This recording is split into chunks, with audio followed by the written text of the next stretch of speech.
From Palermo we headed west to the coast, which we followed down to Agrigento and the amazing Greek ruins there. Then it was inland and a route back through the hilly and mountainous country to where we started 14 days later. Flying south we were treated to magnificent views of the Western Alps, all covered in fresh snow. Despite the snowy Alps, it was boiling hot in Palermo when we found a shady corner to assemble the bikes before heading off through the streets of Terracini in the evening sun, hoping to find a wild camp pretty soon. Which we did, finding a wonderful spot overlooking Sicily's rugged northwestern peninsula. Once we found a way around some lock gates, it was the open road heading west towards Trapani and a camp on the coast we hoped. Lots of tunnels on this bit of the road.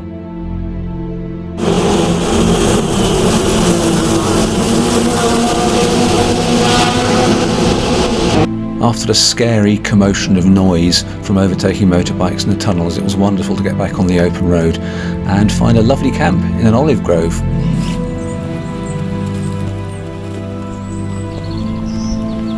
Just arrived in our second camp, Olive Grove Camp.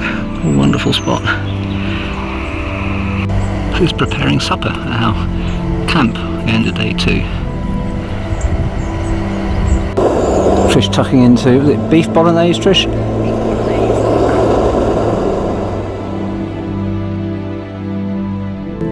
Overnight a gusty wind had picked up, but we were quite sheltered from that, tucked in our olive grove.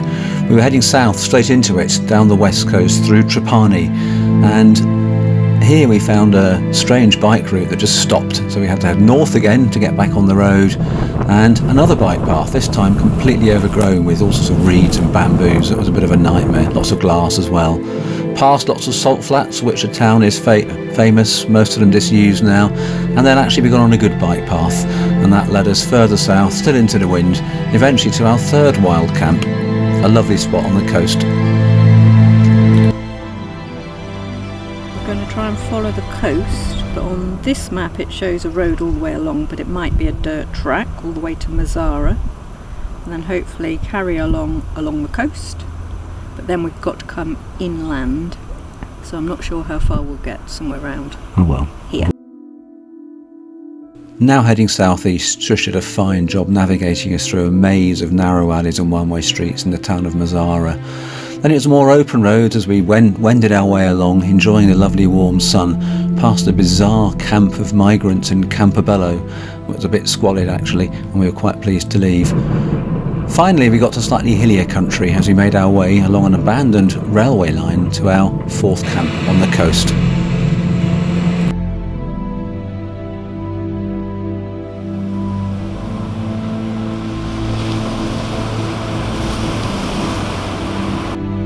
In the morning sun we enjoyed a lovely kilometre on the cycleway before it degenerated into a hard-packed earthy track. Yeah, the cycleway didn't last very long, it soon degenerated into a really muddy track.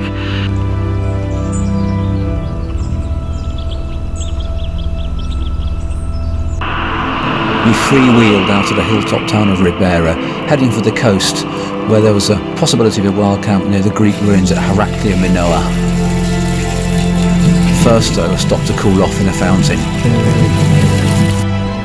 Just south of the ruined city we found a wonderful spot for a camp, atop a hill above the sea, and there we cooked and enjoyed brews of tea as the sun gradually set in the west, early now, and the clocks are going to go back soon and make it even earlier. Sad to leave our lovely hilltop camp, we continued pedalling southeast, staying on the old road to avoid the busy main road above.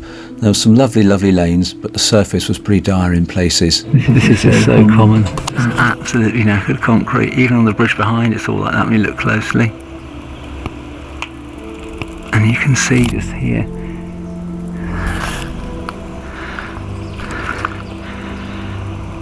There was no way round the crash barrier, and a heavy lift was needed to get both bikes over. We frequently encountered stray cats, probably finding plenty of food amidst all the roadside rubbish. Trish navigated us along a sneaky route through the back streets of Port Empedocles, and we gradually made our way towards the Greek ruins at Agrigento. In the late evening sun, we had a lovely couple of hours exploring the ruins of the old Greek temples. In the back alleys of San Leone, street cats fight for scraps of food thrown from the back door of a restaurant. Our first taste of the interior hills, a 200-metre climb to get us this far. Between the hilltop towns of Favara and Grotti, the roadside rubbish reached a level we'd not seen before. It was appalling. The road up to Grotti was pretty rough. Most of the surface tarmac had gone, replaced with potholes and washed-in stones, and of course there was plenty of rubbish on the verges too. But it was fine for cycling, and there were no cars. That was a plus. Climbing steadily to Grotti. Beyond the town of Raccolmulto, the terrain became hillier.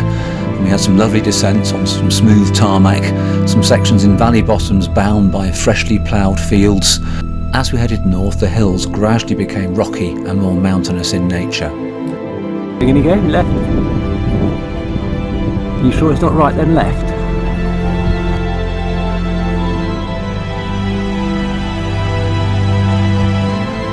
In the late evening sun we made our way gradually north. The cycling absolutely fantastic on deserted roads with no traffic at all.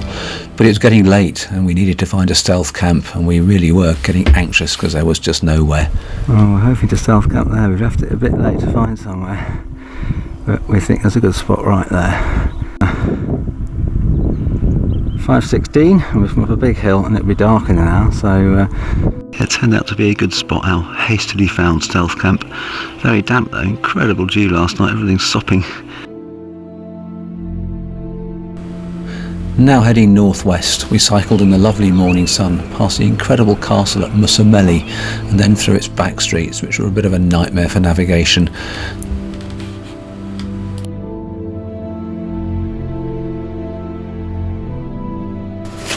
Along we trundled in just our shorts and t-shirts, enjoying the wonderfully undulating terrain and the utterly empty roads. It was perfect cycling country.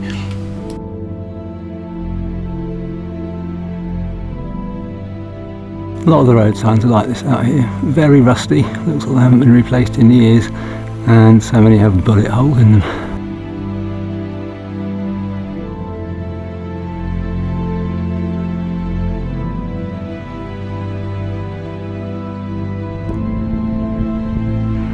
At 822 metres and we got up to 1,000. We'd planned on camping on a 1,000-metre ridge, but actually clouds were developing over the mountains. It looked like it was raining, so we kept our eyes peeled for a good stealth camp, finding one amongst pampas grasses just below a monastery. Our supper was cold pizza slices along with hard-boiled eggs, given to us by a farmer at our last stealth camp. What a touch of generosity. The hilltop town of Palazzo Adriano, complete with cobbled streets and a central square and its fountains, was a delight, as was the country beyond, but being a Sunday, the motorbikes were out.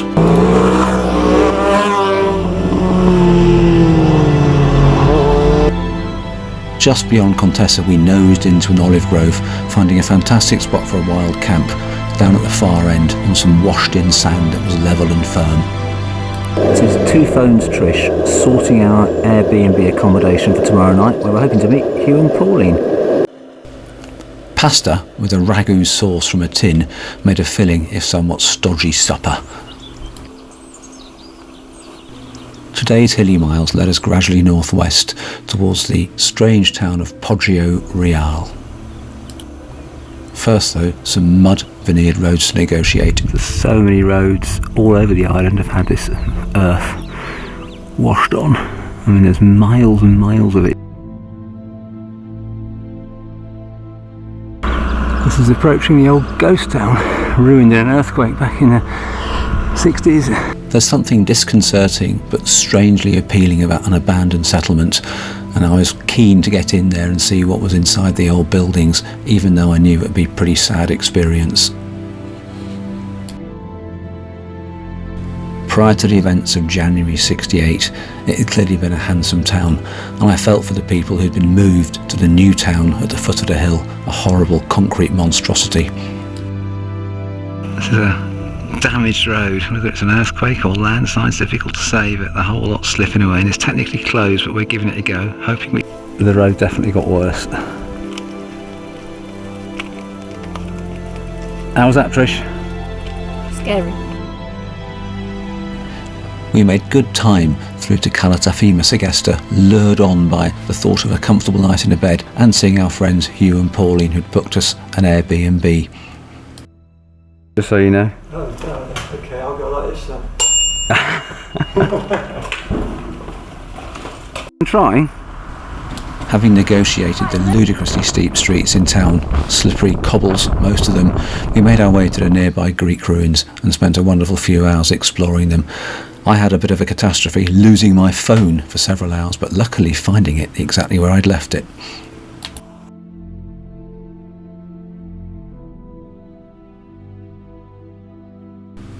By now it was late afternoon and we were heading east, keeping our eyes peeled for our last stealth camp. It was beautifully hilly terrain and gave lovely cycling. We gently nosed into an olive grove just as the shadows were lengthening to find our last stealth camp of the trip.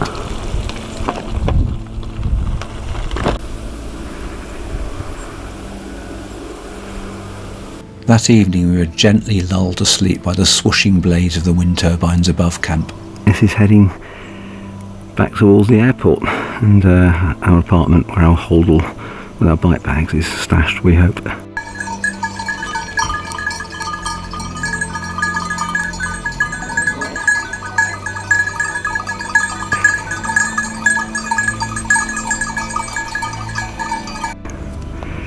This is getting rid of dog scaring stones. We've had a few nasty encounters recently.